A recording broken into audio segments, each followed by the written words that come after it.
श्री शिवाय नमस्तुभयम। हर हर महादेव। कैसे हैं आप सब? देखिए, आज का यह वीडियो बहुत ही खास होने वाला है। आप सभी लोग जानते हैं कि 20 मई 2024 यानी कि वैशाख सोमवार के दिन प्रदोष व्रत आ रहा है। दोस्तों, इसी दिन किया जाने वाला पंडित जी द्वारा बताया गया 5 कनेर के फूल वाला उपाय आप लोगों को जरूर करना चाहिए, क्योंकि दोस्तों यह एक ऐसा उपाय है जो कि इस उपाय को करने के बाद दोस्तों आपको पूरे कोई और उपाय को करने की जरूर नहीं है, क्योंकि सबसे बड़ा और सबसे नया यह उपाय पंडित जी ने अपनी अभी की सीहोर की कथा में ही बताया है। मैं जिस उपाय को आज हम आपको बहुत अच्छे से समझाने वाले हैं, इस वीडियो को देखने के बाद इस उपाय को समझने के लिए आपको कोई और वीडियो को देखने की जरूरत नहीं पड़ेगी। तो चलिए दोस्तों, उपाय को शुरू करते हैं। देखिए, यह सोमवार प्रदोष व्रत दिन इतना खास होता है, इतना महत्वपूर्ण होता है। देखा है कभी कभी बड़े बड़े पूजा पाठ अनुष्ठान से जो मनोकामना पूर्ण नहीं होते। 20 मई 2024 यानी कि सोमवार प्रदोष व्रत के दिन वैशाख प्रदोष व्रत एक छोटे से उपाय करने से ही आपकी मनोकामना पूर्ण हो जाती है।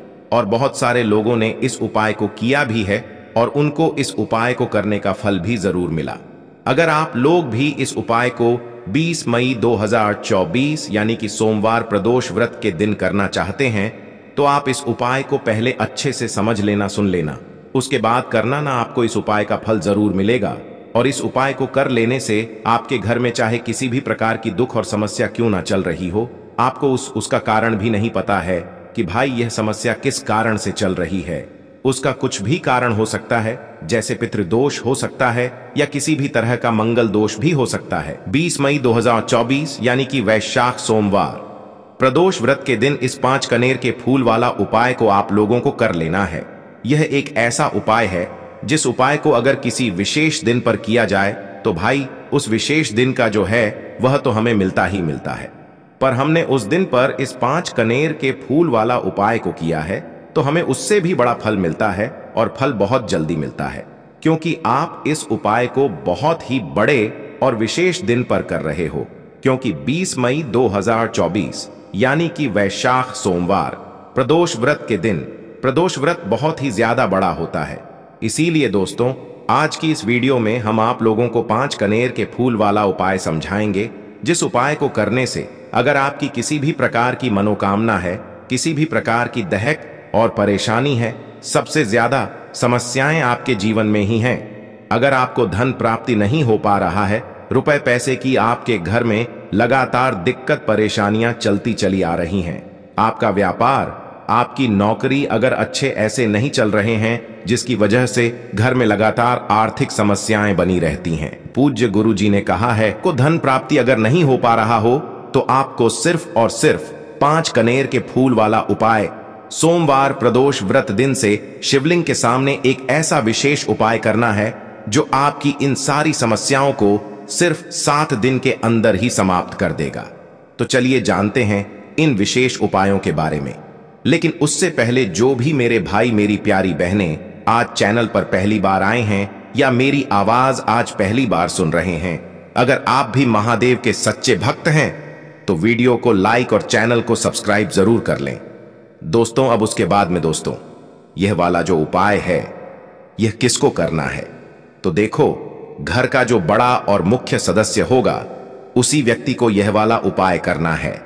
अब वह बड़ा व्यक्ति मुख्य रूप से घर की माताएं बहनें होंगी तो ज्यादा बेहतर होगा। मतलब कि घर की जो बड़ी माताएं बहनें होंगी, अगर वह यह वाला उपाय करेंगी तो ज्यादा अच्छा होगा। देखिए, प्रदोष व्रत जो है, प्रदोष व्रत का पर्व बहुत ही महत्वपूर्ण माना जाता है। पूज्य गुरु जी कहते हैं कि सोमवारी प्रदोष व्रत, और जो भी व्यक्ति सोमवारी प्रदोष व्रत में 5 कनेर के फूल वाला उपाय शिवलिंग के सामने कर लेता है, तो गुरु जी ने कहा कि हम अपनी व्यासपीठ से आपको यकीन दिलाते हैं कि उसकी ऐसी कोई मनोकामना नहीं जो महादेव परिपूर्ण ना कर सके। उसके जीवन में धन धान्य की वृद्धि होती है, नौकरी व्यापार अच्छे से चलते हैं, घर के सारे कष्ट समाप्त हो जाते हैं और उसको भी धन की प्राप्ति होती है। अगर आपके जीवन में भी किसी भी प्रकार की समस्या चल रही है तो गुरुजी ने कहा कि आपको इस सोमवारी प्रदोष व्रत में 5 कनेर के फूल वाला उपाय जरूर करना चाहिए।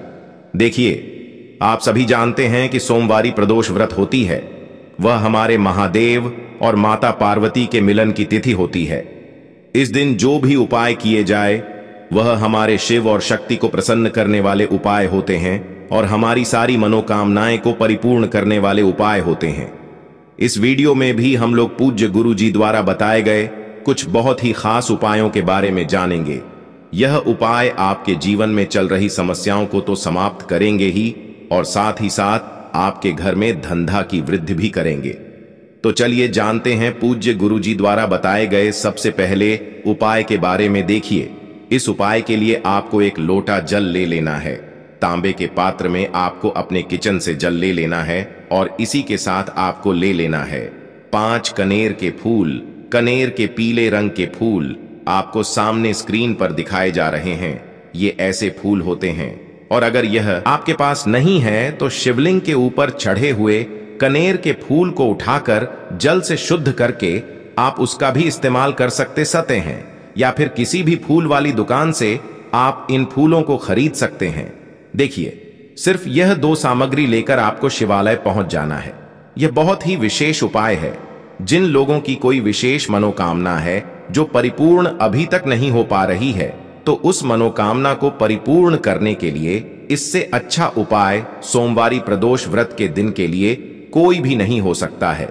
देखिए, आप शिवालय पहुंचने के बाद सबसे पहले आप दक्षिण दिशा में बैठ जाइएगा और उत्तर दिशा की तरफ अपना फेस कर लीजिएगा। लेकिन अगर शिवालय में भीड़ है तो फिर ऐसी स्थिति में आप किसी भी दिशा में बैठकर शिवलिंग की पूजा प्रार्थना कर सकते हैं। देखिए, पूज्य गुरु जी ने कहा कि इस उपाय को अगर आप शाम को प्रदोष काल के समय में करेंगे तो आपके लिए सबसे उत्तम होगा, क्योंकि प्रदोष काल के समय साक्षात महादेव शिवलिंग में वास करते हैं और सोमवारी प्रदोष व्रत इसलिए अगर आप प्रदोष काल में करेंगे तो आपको विशेष लाभ मिलेगा, विशेष फल की प्राप्ति होगी। देखिए, अब सबसे पहले आप जो 5 कनेर के फूल लेकर आए हैं उनमें से पहले कनेर के फूल को आप श्री गणेश जी वाले स्थान में समर्पित कर देंगे और श्री शिवाय नमस्तुभ्यम मंत्र का स्मरण कर लेंगे। इसके बाद आप जो दूसरा फूल लेकर आए हैं उसको श्री कार्तिकेय जी वाले स्थान पर समर्पित कर देंगे और श्री शिवाय नमस्तुभयम मंत्र का स्मरण कर लेंगे। इसके बाद आप जो तीसरा कनेर का फूल लेकर आए हैं उसको माता अशोक सुंदरी वाले स्थान में समर्पित कर देंगी और श्री शिवाय नमस्तुभ्यम मंत्र का स्मरण कर लेंगे। इसके बाद आप जो चौथा कनेर का फूल लेकर आए हैं उसको माता पार्वती के हस्त कमल में समर्पित कर देंगे। देखिए, शिवलिंग जिस स्थान पर रखा रहता है, यानी शिव पिंडी जिस स्थान पर रखी रहती है, उस पूरे गोल गोल वाले स्थान को माता पार्वती का हस्त कमल कहते हैं और यहीं पर आपको यह चौथा कनेर का फूल समर्पित कर देना है। इसके बाद आप जो 5वां कनेर का फूल लेकर आए हैं उसको समर्पित कर देंगे शिवलिंग के ऊपर। लेकिन यह फूल शिवलिंग के ऊपर समर्पित करते हुए आपको अपनी मनोकामना का स्मरण कर लेना है।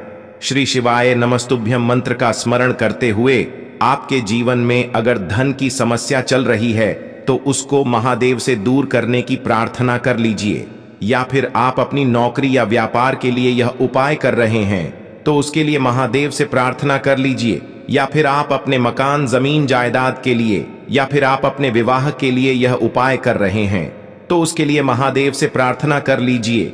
जो भी आपकी मनोकामना है, जिस भी मनोकामना के लिए आप यह उपाय कर रहे हैं, तो उस मनोकामना का स्मरण करिए और महादेव से उस मनोकामना को पूर्ण करने की प्रार्थना करिए।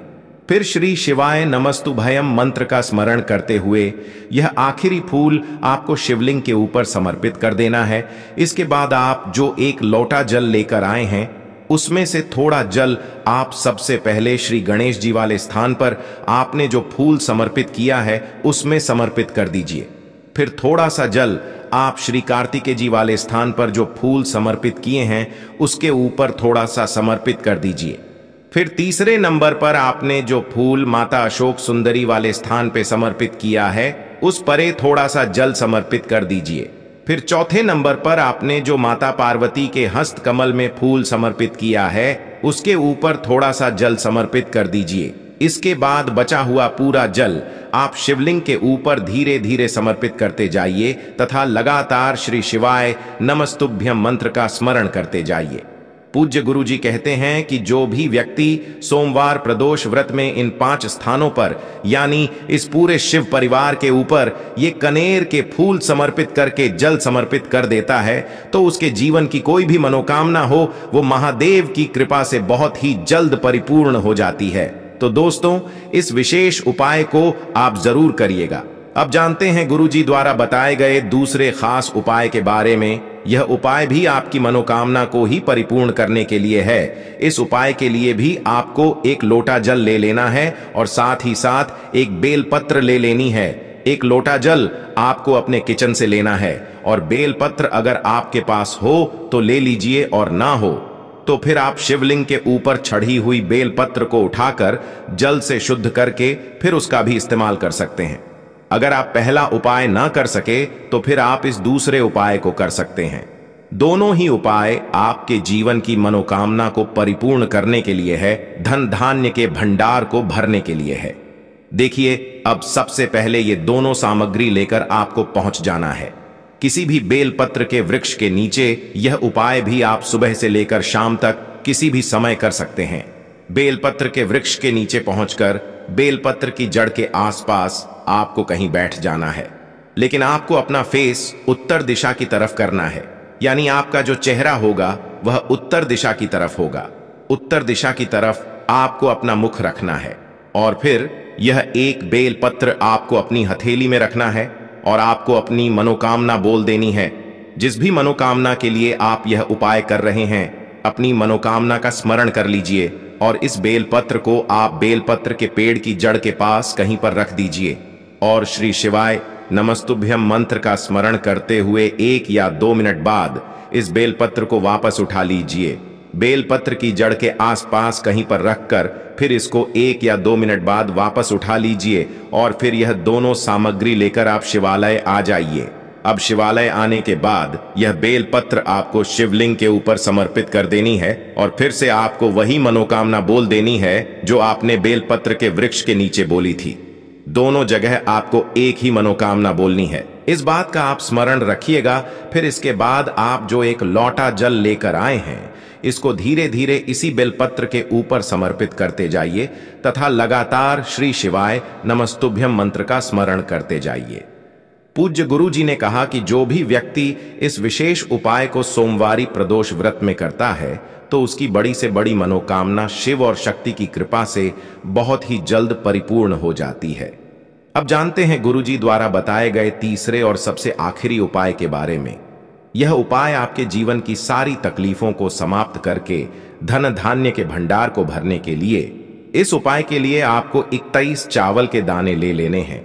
21 यानी 31 चावल के दाने कहीं से भी टूटे हुए नहीं होने चाहिए, खंडित नहीं होने चाहिए। फिर इसी के साथ आपको 31 हरे मूंग के दाने ले लेने हैं, यानी हरे साबुत मूंग के दाने ले लेने हैं, जिसे कहीं कहीं पर हरे खड़े मूंग के दाने कहते हैं। फिर इसके बाद सबसे आखिर में आपको 31 बेलपत्र ले लेनी है।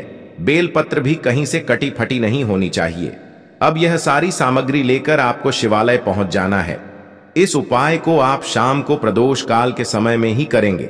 देखिए, शिवालय पहुंचने के बाद सबसे पहले शिवालय की जो चौखट होती है वहां पर आपको ये 31 चावल के दाने समर्पित कर देने हैं और श्री शिवाय नमस्तुभ्यम मंत्र का स्मरण कर लेना है।